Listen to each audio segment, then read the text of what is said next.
কথায় আছে না, আল্লাহ যদি চায় সবকিছুই করা যায়। তো ঢাকা গিয়েছিলাম এক কাজে। তো এক কাজের ফলে আল্লাহর রহমতে পবিত্র শুক্রবার জুম্মার দিন জুম্মার নামাজটা বাইতুল মোকাররম মসজিদে আদায় করার আল্লাহ তৌফিক দান করেছেন।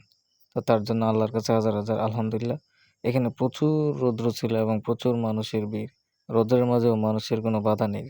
কারণ আল্লাহর ইবাদত পবিত্র জুম্মার নামাজ পড়তেই হবে। আর এই রৌদ্রের কারণে আমিও তাকাতে পারতেছিলাম না। তো যাই হোক, নামাজ তো আদায় করতেই হবে। তো কষ্ট করে হোক আর যাই হোক, আল্লাহর কাজ করাটাই সবচেয়ে উত্তম ইবাদত আমাদের মুসলমানদের জন্য। তো এখানে আমি প্রচুর রোদের মধ্যে দেখছিলাম প্রচুর লোক আসছে নামাজ আদায়ের জন্য। আমিও সবাইয়ের সাথে নামাজ আদায় করার তৌফিক অর্জন করেছি। তো নামাজ শেষে সবাই যার যার মতো বাড়িতে চলে যাওয়ার জন্য রওনা দিলেন। তো আমিও সেম টু সেম রওনা দিলাম।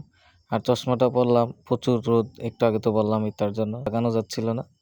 তো তার কারণে চশমাটা পরে নিলাম। তো আমিও বের হতে যাচ্ছিলাম। তো